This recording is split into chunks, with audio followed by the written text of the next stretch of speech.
feed, please, Citizen Femi, and then we can share from there. Yeah, All right. hello everybody. How you guys doing? Those of you on Facebook, those of you on YouTube, I hope you all can see us. Today is the first time, so we're trying to fix up all the technical issues so everything will be fine. But not to worry, it's a daily affair, and you're gonna see uh a lot more rugged comrades as the days go by. They're going to come here and you will hear them talk about June 12th. This is all about June 12th. I bring you greetings from the Take It Back movement. My name is Dr. Chidi, and I'm going to allow my fellow comrades here to introduce themselves. Anybody can go first.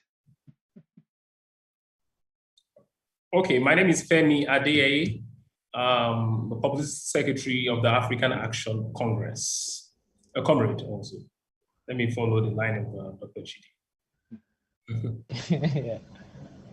Well, I think I'll be going next. Sonia Olujuwon, Director of Political Affairs of the TIB Global. All right. I Go ahead, go Bola. ahead. Mr. Bola, you're on. Can you hear me? Yes, we can hear you. Yeah, I think we're trying to. I think am we hear. the Director of Mobilization for Take It Back Global. Thank you so much. Thank you so much, everybody. And for those of you who are listening, you're wondering, what is TIB? What is Take It Back? Well, Take It Back, we've been there forever, I can tell you.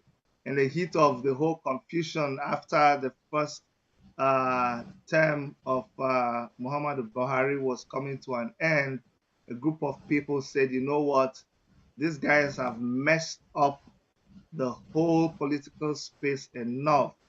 We've had enough, and we're going to take this power back from them. We're going to take our sanity, our livelihood, everything that they've destroyed, we're going to take it back from them. And then Omoyele Sowore and a couple of other comrades, Dr. Malcolm, Dr. Tunuga, so many of them, they all came together and they formed the Take It Back movement. And it started going around the whole place. They traveled close to 36 countries around the world, preaching the message of, look, there was need for things, a turnaround in Nigeria. From when they started screaming to the elections, to after the elections, it has gotten so bad.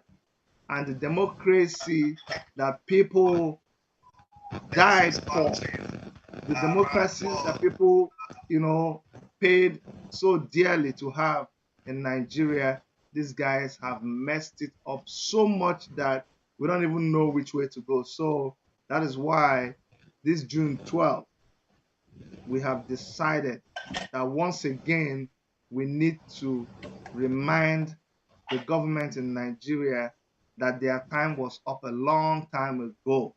So we are trying to send a clear message, and the comrades here today are going to help us understand what we're doing. So we're going to start the discussion with you, Comrade Bola, to tell us what is going to be happening on June 12th. Right, let me start. Welcome, citizens. We are here because many of the things which we're planning for June 12th involve people coming out, people doing what's necessary in their mind in order to agitate, to bring great change to the citizenship, our rights.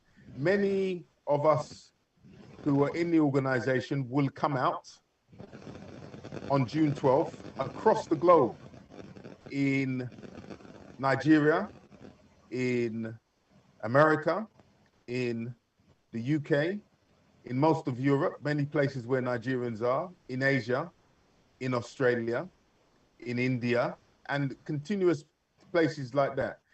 Nigerians who are concerned will come out to show their displeasure at the problems that are being meted upon them by this regime, the regime of Muhammadu Buhari, which has not in any way assisted the people to have the citizenship to have a better life.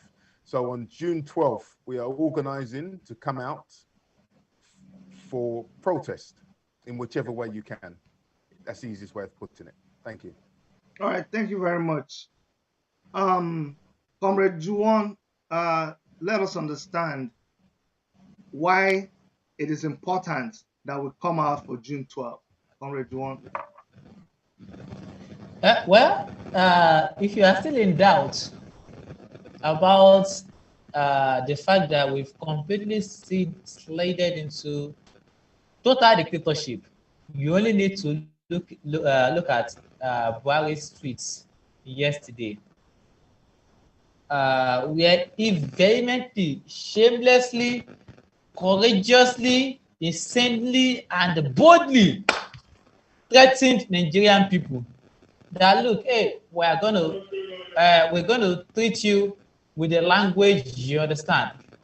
We also the tweets such that Nigerian people had to mobilize powerfully on Twitter to ensure they report that tweet and have Twitter delete.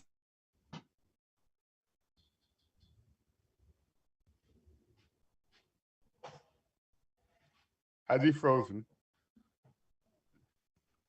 Go ahead, Juwon. Oh, he's frozen. I think at this stage we have to say up NEPA. That's what we can call this. That's I think maybe that's part of the issue. Maybe Buhari has interceded. Has clamped on him. Yes. All right. Let's go to our other comrade there, Femi. If you're there, Femi, please go ahead and. Yes, I'm here, comrade. Okay, so go ahead. I think Juwon is muted. He muted himself. I don't know why. When he resigned. That was an error. That was an error. Sorry for that. Okay, so that was an error. So, in the face of myriads of crises that have confronted us as a people, the crisis of dictatorship, the crisis of impunity, the crisis of corruption, the crisis of maladministration, they are innumerable. You can't even count them. We've all lost count of Buhari's dictatorship, especially at the time when he has consciously decided to keep the courts under locks and keys. The courts haven't been opened for close to 2 months as we speak today. That is the kind of Nigeria we live. We live in a kind of Nigeria where the president is threatening a particular ethnic group that they are going to visit on them violence. And that is a kind of violence. We are talking about the kind of violence of 1967 to 1971. And we are talking about the violence that have continued unabated since the beginning of this year. That is the kind of violence the president is threatening. I want to appreciate Jack Ma, the Twitter boss, for helping to at least keep sanity on Twitter in a situation where our National Assembly has become helpless and useless. You understand? So that's the situation we are, and we are back at a time that is far worse than dictatorship of the military. We are in nobody would have thought that the democracy would have gotten was. Unfortunately, after 22 years, we have not had a democracy. I don't even like to call it civilian dictatorship because it is more or less like undermining the situation we have now. It's a worse form of dictatorship that I like to describe as barbarism. A situation where recently citizens reporters or citizen gathering, what's the name of this media owned by Samuel Ogundekwe? Was it citizen? People's Gazette. Citizen Gazette. Now, I think Comrade Juwon mentioned it. There's an exclusive document that was obtained by People's Gazette and published this evening, where the Attorney General of the Federation wrote to the president that he should suspend the constitution and then bring in a martial law. What do you call that? That's serious. That's slavery. Just put it that way. That's slavery. So we are calling on Nigerians to come out 12th of June. And from the momentum I'm seeing online, I think it's going to even happen before the 12th of June. June 12th is just, it's just a tag. From what I'm seeing online already, I can tell you that Nigerians are ready, and it's going to be very, very, very massive. Anyone who is not ready should get their boots laced now. Thank you so much, my brother. You see, why it's important. Mute, can you guys hear me? Citizen, you need to unmute yourself. Oh, sorry about that. I hope you guys can hear me. Yes, yeah, clearly. Yeah, loud and clear. Sure. So, you see, why it is important that we start early to sensitize people. For me, there is a lot that misconception that we need to correct ahead of time. We need to understand. See, let me start from this thing about, hey, Chidi, you people are one Nigeria. People are one Nigeria. It's like you are protecting your whole. I see that as an insult. Why do I say it's an insult? Because what you're saying is not what you mean. Take It Back movement, Revolution Now, and even the African Action Congress. What we are there for is for everybody who is domiciled inside that entrapment, because that's what it is right now. That entrapment called Nigeria. Anybody, whether you're from the north, whether you're from the south, whether you're from the east or from the west, we care about the Biafran in Biafran land, the Yoruba man in Oduduwa land, the person, because when you say Nigeria, it's not just the map now, it's the people. So when we are speaking for everybody inside that geographical location, we are saying that there is somebody in Plateau State. The thief man is being killed. The Hausa man is being killed. Up there in Sokoto, you think it's everybody that is getting it easy with the government. No. When they kidnap, where are they kidnapping people? Where is Boko Haram operating? So that's what we mean. When we call for revolution, what do you think we mean? You think it's because we are sleeping together with the president? No, it's because we are tired of this system. We are saying, let me tell you something. The true tribes, the true distinction that you have in Nigeria right now are the oppressors and the oppressed. And these oppressors, they are together in union. Yes. Let me tell you something. If you want to see them operating together, go to when their children are marrying. All of them will fly in with jets. Those jets don't come from only one part of the country. Those jets come from all the parts of the country. When they marry each other. And when they come there, they forget which tribe they are. Honestly speaking, when we did NSAS, we forgot where we came from. That is the closest to what we're asking you to do on June 12th. Yes, we have our internal problems. Me, I'm an Igbo man, unapologetic Igbo man. If Biafra will come, I will be so happy. But the problem I have is that right now, in Biafra land, even the ones who are causing the problems are the political class, those people who are in union, in a marriage with the president. Well, also full-blooded Igbo man like you. No, let's ask ourselves. What exactly, or what major or decisive action have these governors, have they taken since the Buhari's tweets? Or not what exactly have they, but because we are talking about Igbos now, we're talking about the South, we're talking about what exact action can you say, okay, this particular governor in Ebonyi, this particular governor in Abia, this particular governor has said as regards that genocidal tweet by Buhari? Let's just, let me tell you. let me tell you what. Okay. Go ahead. Anybody can chime in. But Femi, the Southeastern governor have always taken actions. Maybe you have not been paying attention. They were the one who sat together to prescribe IPOB. Have you forgot it? Let me give you guys a little bit of information. Actually, Femi, when you say that the governors have not done anything, I don't like that. It is not true. I don't like when you don't do that to them. What they did was somebody like governor of Ebonyi State. You know what he said? He said, that's why I mentioned him. He said, this agitation that you people are doing, this agitation, we're not saying that it's wrong, but give us 6 months. After 6 months, let us talk with the government, then we will come and join you. And I was like, are you kidding me? We gave you 6 years. 6 years, you, the governor, you look, I like it, and Femi, you're always talking about this. It's important that from time to time, we even leave the federal government and we focus on our local governors. Hold them to ransom. Hold them to ransom. It's like, look, we gave you 6 years. In 6 years, you have not done anything, and you want us to leave you to go and negotiate with Buhari and then come back to us. And then look at the person that he is going to negotiate with. Look at what the person is saying today. And let me just take 1 minute of you guys' time to address that. Buhari said they've been covering up for him, you know, all these charlatans, all these social media dogs. Anytime you come, they attack you. It's not what Buhari is saying.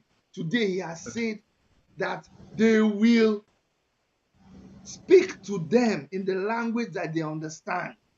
Sorry, citizen. Go ahead. When you saying Buhari said, who said Buhari said? Is Buhari saying anything? Has he said anything? No, he said it on Twitter. Is it not a group of people who are pretending to be Buhari? Did we see him write it? Has he written it? We are in the position where we do not have a president. What we have is some people masquerading as the presidency.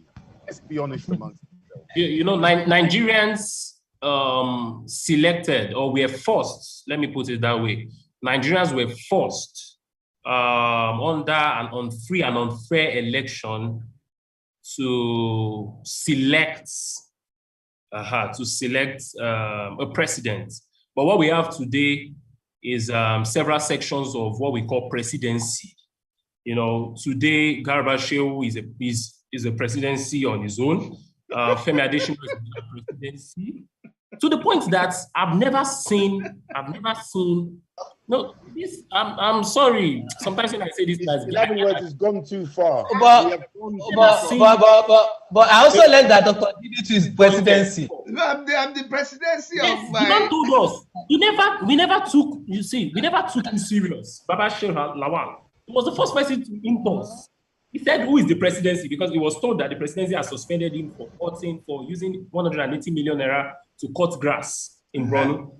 So they said they suspended him. He looked back and he was like, "Who is the presidency?" And we did not ask questions. We were just like, okay, maybe it was just one of those drama in Aso Rock. He was serious at that time. If we had taken that statement serious by now, maybe we would have understood that there is a Garba Shehu presidency, there's a Femi Adesina presidency, and I've never seen a presidency this disjointed.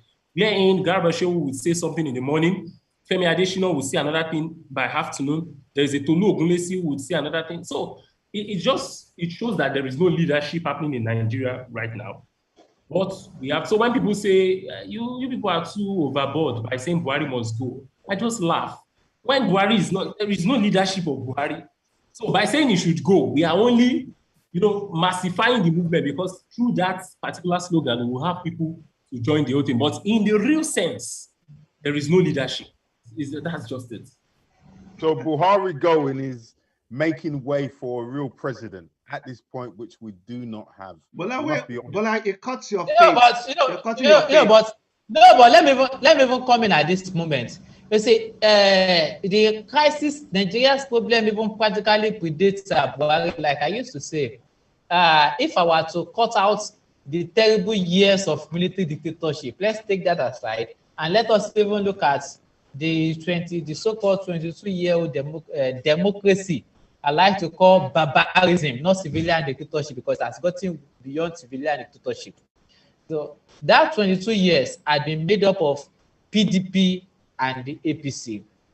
Truth is, PDP killed Nigeria. There is no debating that.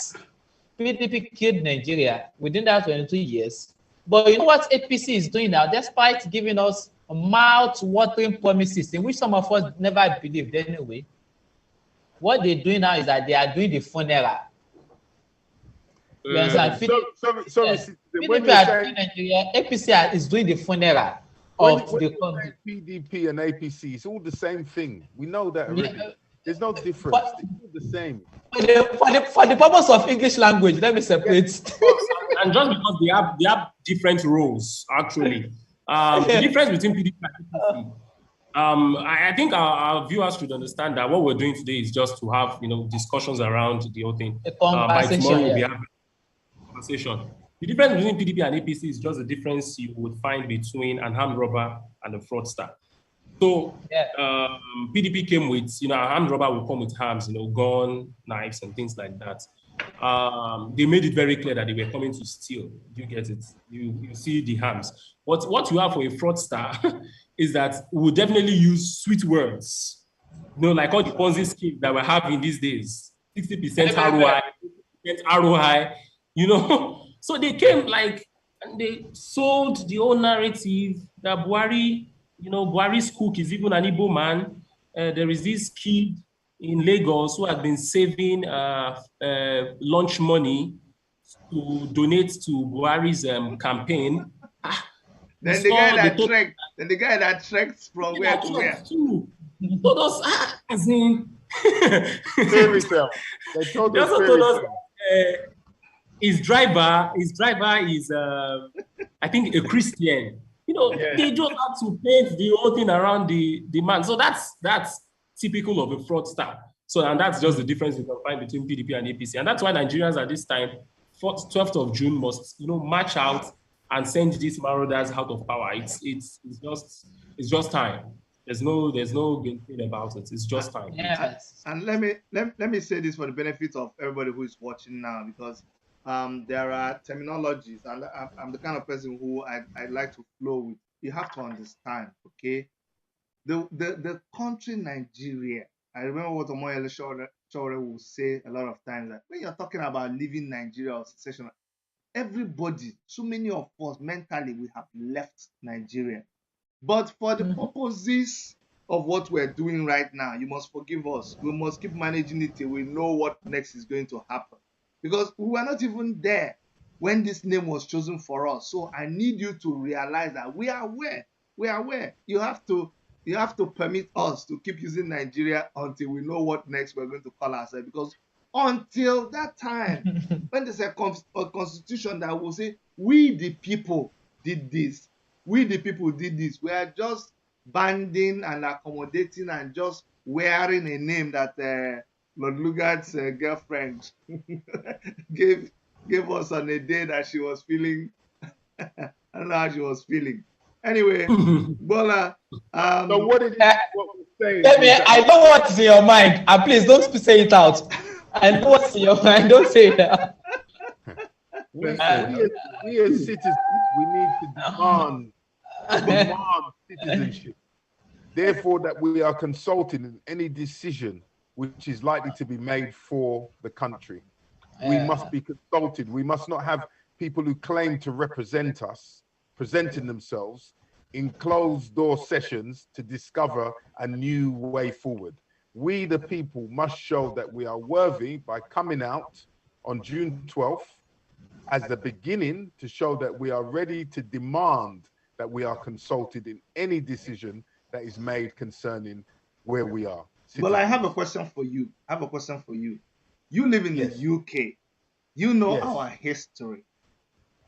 Why are you people not why are you not querying the British government concerning the role they've been playing, the role they played and they continue to play in this Nigeria? Why are you not querying them? We query them, And we come out. That's why we ask Nigerians, who number more than, I'd say 500,000 to 1 million Nigerians are in the UK. So based upon that, the amount of energy that Nigerians put into the system of Britain that makes their streets nice, that make their pavements walkable, that make their electricity run, that keep their hospitals running, that keep their banks going, that keep their civil service going. If you look in all those industries, all those places, there are Nigerians in prominent positions who are, we would not call them refugees, would we not? Or would we? But they're not able to reside in their own country and see the benefit. The reason why that's not happening is because the British government are completely complicit in that which is going on. They are unwilling to accept that. They're unwilling to accept it because for them to accept it means that they would have to do something about it. So we do make that cry to them, but we must realize that they are deaf-eared. They're unwilling to accept. We have to continually push out the narrative that this is what the British government are not only have been engaged in, but continue to be engaged in.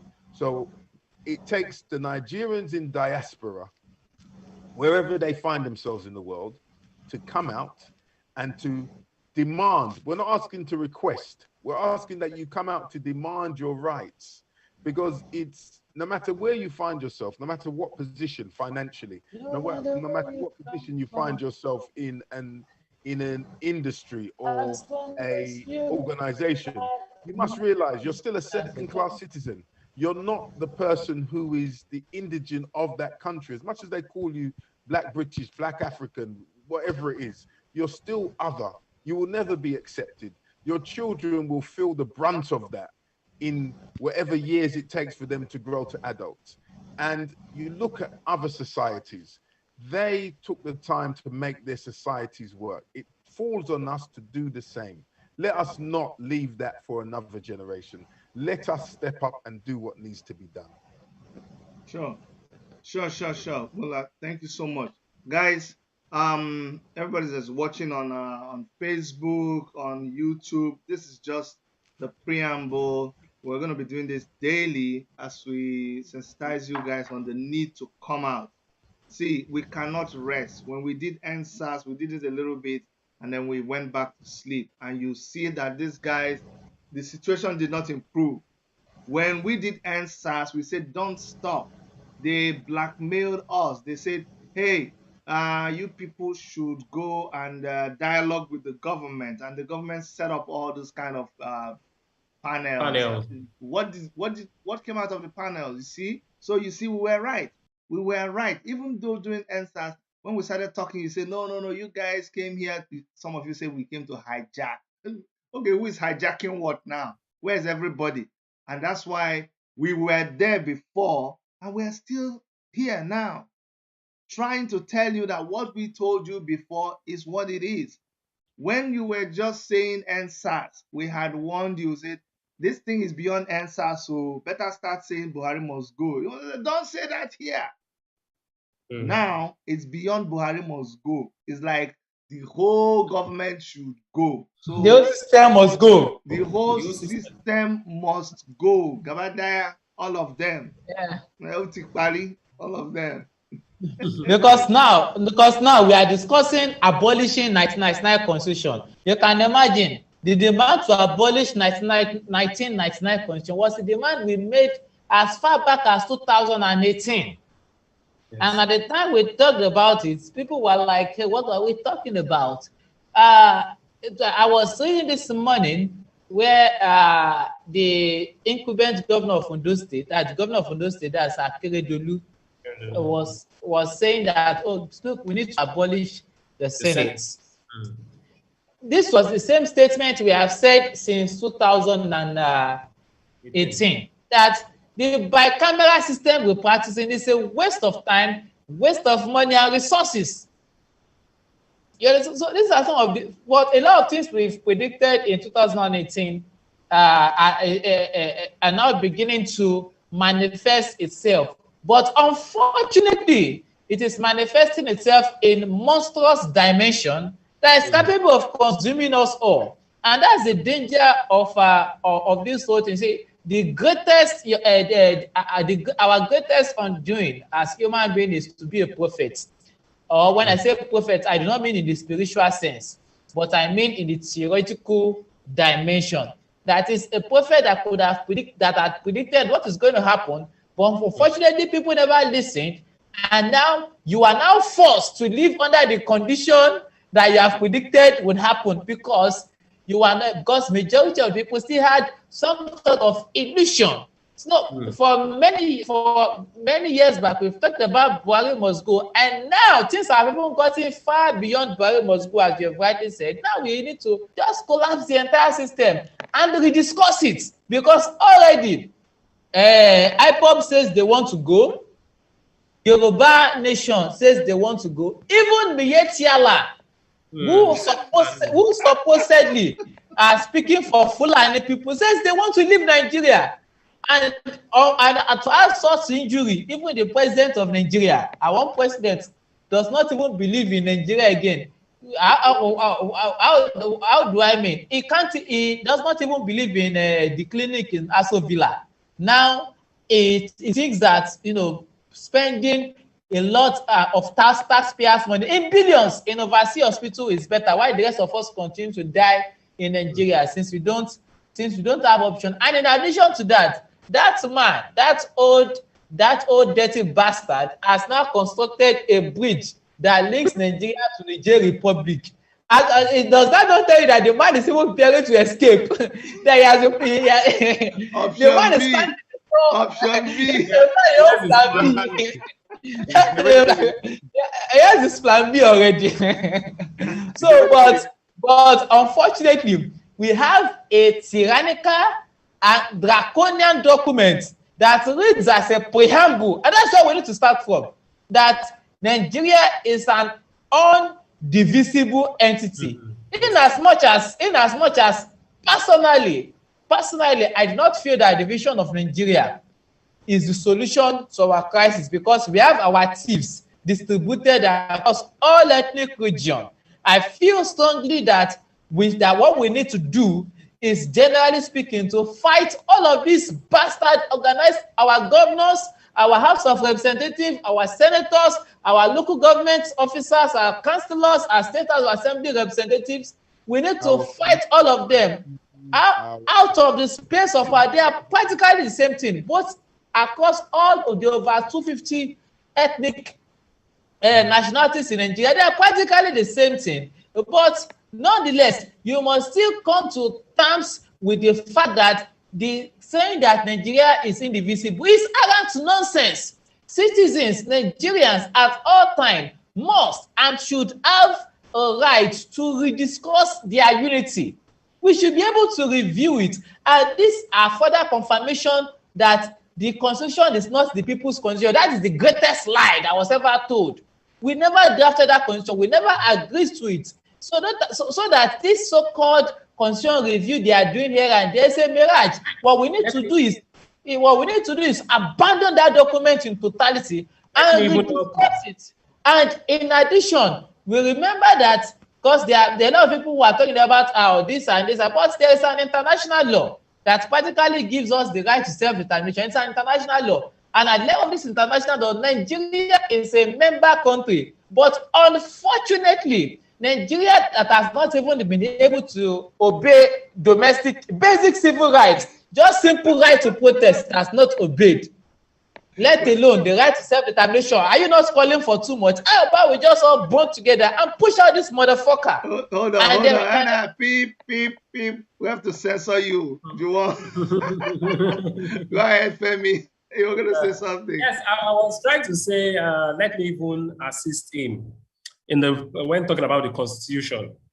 There is a revelation by a former colonel in the Nigerian army that even Obasanjo did not see the Constitution on the day of swearing in. Yeah, before the day of swearing, he did not see the Constitution. This same Constitution, they told us that that we the people of Nigeria. I don't know who were the people who were around at that time to write that. They said even Obasanjo, the president who came in 1999, did not see the constitution. They said and every president must swear to uphold that constitution. So he did not see the constitution. So it's to tell us that, and that's the foundation of any country. Constitutions are made by citizens. This is something everybody needs to understand. When people talk about constitution and they say it's the National Assembly who has the right to amend and all of that, you're fine. There is a discussion on legality. Yes, they have the legal powers to do that, but in the current realities, they do not have the legitimate powers because constitutions are written by citizens. People must, constitutes from the word, it's a verb now, constitute. So it must there must be constituents who have now come together to say, this is how we want to live together. The Christian Bible says that can two walk together except they agree. Right on, Pastor. No, thank you very much. Thank you. That's a most. I need to even quote it. So can two, can three, can four, can 250 ethnic groups, work together except what they agree. So the constitution was not. It's not from a constituent assembly of the people.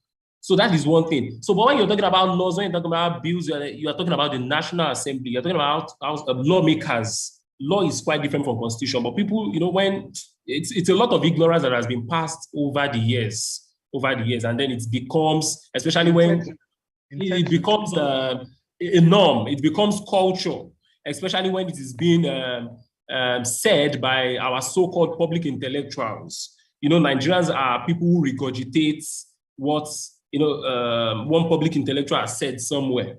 I'm talking about the one I'm quoting some. I'm not generalizing here. So they will just say, according to this man said, and these are the people who are agents of the states that have been sponsored. Because, for example, look at this whole constitutional review. They came up with it when it as a diversionary tactic. Because when the whole noise about secession, the whole protests on so many issues came up, and it was like, okay, this country is just at the brink of collapsing. So the state had to look for something diversionary, just the same way they've been doing all this while. This is the sixth time. Did with NSAS, the same kind of this is the sixth time they are amending the constitution. The sixth time they are amending 1999 constitution. Always amending it. So it's to tell you that I don't even know what to abolish SARS. What did you say? How many times have they abolished SARS? Of course, it was abolished at different times. It was abolished, it was rebranded, it was reformed, they've used, in fact, they've exhausted all, vocabulary on SARS. And that is what they are also doing to the Constitution, reviewing, amending. I don't know. So I don't even know what people are doing in our law schools these days. Because when they say, according to the 1999 Constitution as amended, you say as amended this year, you say the same as amended. In fact, you should even say as amended raised to power 2. I think people should say, instead of just saying as amended. Listen, Femi. There's something that Juwon said that struck a bell to me. Juwon said, look, and that's what I want people. There needs to be a change in people's attitude, and when they hear us, I think that's why it's important that we keep talking to the people. They understand where we're coming from. Listen, when you think that all this take it back movement and revolution now, people all they want is just to say no, things should just be maintain the status quo in Nigeria, so everything just perfect. No. You just heard Juwon say that for you to claim that Nigeria must be one indivisible, that you're trying to say is like having a woman in an abusive relationship, and you say that there is no way, there is no how that this woman can ever there's no way she can not come out of the marriage. That is not fair. It's not fair on her. You can't say that. There has to be room for at least a discussion. Yes, I agree. There has to be room for discussion. You can't. I agree. You're not giving the woman money to go to the market. You're not doing a lot, and you're saying, "Look, this marriage, there is, the kind of," and that's how marriages used to be in the past. In the past, when a woman will complain about the husband, they say, beg, just go and manage him. Oh, you people are already married. Oh, there's nothing else that you can do. And because of it, you have so many people die in their marriage, and that wasn't acceptable. That's not acceptable at all. Anyway, guys, you see, people. Sorry, I need to respond to that. When people who talk about, domestic violence in marriages and all of that, and they say, okay, see, you can get out of any marriage when you're being, abused, and all of that. When they accept that, but they do not accept that people can walk out of the country, or there should be a scheme of how people can, rediscuss their unity. It's just double standard. It's to show that you do not even know what you're talking about. If Nigeria is treating you this way and you cannot discuss Nigeria, just like the vice president would always say, that the unity of Nigeria is non-negotiable. Non-negotiable. Right. So let's not call it a standard. Let's call it that any citizen has the right to put across any view that they decide within the law to discuss. And within the law, you have the right to state what your demands are. What you have to do as a citizen is just convince other people. It should not be on the government to stop you from speaking your mind. People should be allowed. Exactly. Yeah. Mind. That's it. We are citizens. We're not slaves. We're not an enslaved people of a territory called Nigeria. We are citizens. Therefore, we have the same power that we invest in the president. It's only that we've given it to him to borrow for a period of time. Now, what they seem to have done is turn the citizens into slaves. That's what they want. People who don't ask, people who are not given, people who cannot demand, people who cannot walk away, people who must continue to invest and never see any return on that investment. We are not that kind of person. If you look back to Nigerians of the 70s, they would be disgusted with what they see today, because we have so descended from a height where we were to this no man's land, where it's a burden to even go out and say you have a green passport. What benefit does citizenship give you? Citizenship is supposed to give you a benefit. What benefits do Nigerians have from being Nigerians? Anyway, that's the question. Sure, guys. What I'm thinking is this, right? Today we came to do an introduction, and that's why it's looking like we're all over the place. It is deliberate. What we wanted to do was sensitize everybody out there and let you guys know what is happening, that from now to June 11th, and then subsequently the action on June 12th, we are going to be coming to you. We're going to be discussing this. It's going to be more interactive. Tomorrow by this time we'll be with you. It's 9 p.m. Nigerian time, Abuja time, and it is the same time in the UK, I guess, right? Yeah, same time in the UK, yes. 9 p.m. And here in Toronto, in Eastern time, US and Canada, it will be 4 p.m. And it's the same time. And it's the same time in the United States of Nigeria. Wherever that is, there's such a place. A United States. There's such a place. You deceive yourself. You're not united anything. So, so guys, please make sure that you tell your friends about this. Let us all tune in tomorrow. The more the merrier, so we can have we can all be part of this whole thing. I think it's gonna get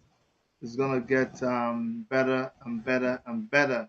So please make sure that you guys join us tomorrow. Make sure that you join us tomorrow, and yeah, we'll all enjoy this whole thing. Tomorrow we'll be better prepared. We had a couple of technical issues, but I'm promising you tomorrow it will be much better than what we have today. We're going to make sure that everything is okay. Juwon, you want to tell us some people that we'll be expecting to see tomorrow? More people that we're going to add. Okay, so I think this is a proposition, and maybe we can also have some audience also put in their comments as a position, if you don't mind. But I think we'll be bringing Rex Elano all the way from Benue State. Remember the crisis and killings and genocide, terrorism, banditry going on in Benue State, and Rex Elano is an organizer, particularly in Benue State. So I think we should bring him on board to speak about insecurity in Benue. Benue is northern Nigeria, and as we know, insecurity in the entire country has fallen to the rule of insecurity, banditry, and terrorism. But northern Nigeria, and especially places like Benue State, are occupying the top spots in this insecurity indices. So that's why I would think that we should have Rex Elano. Okay, wonderful. Are we gonna have you, Bola? You're the chief organizer for all of this. The chief mobilizer. Chief mobilizer. Yes, Yes. I will make time every day up until the day of the 12th, because we're in it. We are in it. We are making time. We're putting forward ourselves to make sure that we have the kind of turnout where people are certain that if there is an opportunity for them to have their say, this is their opportunity. Let them come out and have their say. Awesome. Yes. Awesome. Yes. Femi, you're gonna be here tomorrow. Yes, of course. Yes. Very, Okay. very much. All right, guys. So tomorrow we're gonna come out here better prepared, and we'll just please do us a favor, share this video. You don't have to like what we're saying. Come with your argument. Yes, come with your firecracker. That's all. We'll come and challenge us. Bring your opinion. Come and tell us why we should do this or we shouldn't do this. It doesn't matter whatever People you also believe. can suggest guests. Yeah, go People also ahead. can suggest guests. Exactly. People that Suggest guests suggest. on I'll reach out the to most them. difficult. If you know somewhere that is the most difficult person that will scatter all of us, suggest that person, will bring them. Yeah. All right, guys. Thank you. Thank you so much, and we'll do this tomorrow. Yes. Yeah. June Thank 12th. you. June 12th. You have to come up with the slogan for us. So, Bola, we don't know. You see, we don't know what to answer you. We'll find one. No. I think we can just tell our audience that every day, as early as possible in the morning, let us start with our hashtag June 12th protest. Hashtag Buhari must go. Buhari must go. So Yes. let's just go on Twitter and say hello to Jack every morning. Okay. With hashtag, yeah. All right. Tomorrow we'll tell you guys all of these hashtags and where we'll be operating on social media. All right, everybody. Take care. Good Bye night. bye. Good night. Good night. Good night. Good night. Yeah. Stay safe.